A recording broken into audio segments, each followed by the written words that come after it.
Welcome back. It's day 2 of Tibetan spiritual leader Dalai Lama's visit to Arunachal Pradesh, and the tension is still on between India and China. After India cleared its stance on Dalai Lama's visit, China has come down heavily on the country, issuing a statement. China said that India should be warned against taking necessary action to protect its territorial integrity, accusing India of being obstinate and disregarding China's concern, which will only escalate. Earlier today, Minister of State for Home Kiran Rijiju, in a stern warning to China, said that Beijing should refrain from interfering in India's internal affairs.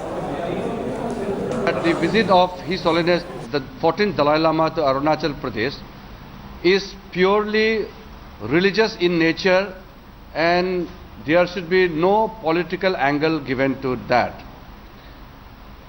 On the basis of the desire and the wishes and the appeal made by the thousands of devotees of His Holiness Dalai Lama, he is making this particular visit to Arunachal Pradesh, and he will be addressing, giving blessings to thousands of devotees in West Kameng district, Tawang district, and at Itanagar. I'm longest guest of Indian government. So what would you say? Right from the beginning, when I reached Kansamani, the Indian government take full care about sir, me. Sir, Among the Chinese, many, I think, love India. But some, the narrow-minded politicians, they have their own sort of certain view. So as I mentioned, they consider me as a demon. I don't think nobody considers me as a demon. do you dream of going? My colleague Anant Krishnan is joining us live from Beijing. Manogya Loiwal is also live with us from Tawang. But I want to go across to Anant first. Anant, the Indian government says it's not a political visit. Why hasn't that been enough to satisfy Beijing?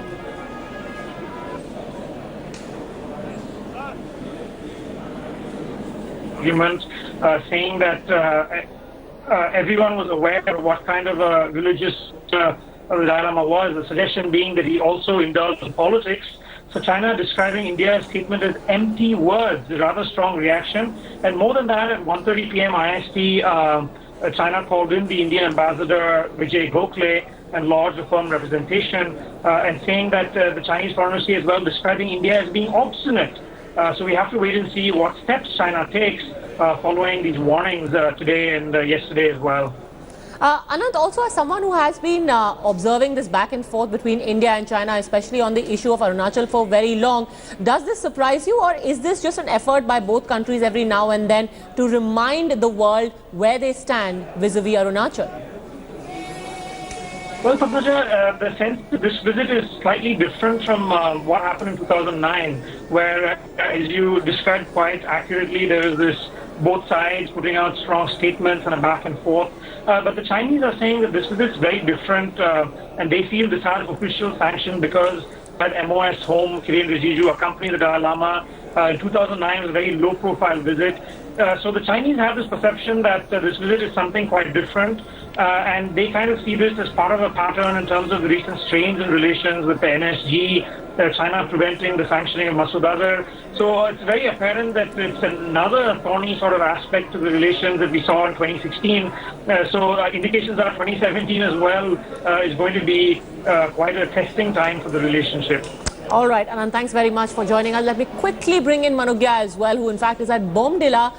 What do you see around you? Quite a turnout, I believe, across Arunachal. Everyone waiting to see Dalai Lama. It's almost a frenzy every time he goes to the state.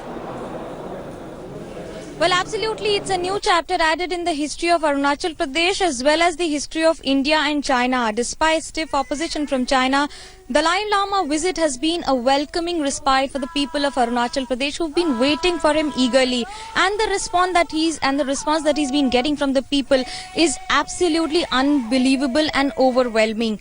Thousands of people gathering on various streets and waiting for him, daring the weather, the rain, the sunshine, or whatever it is in their area.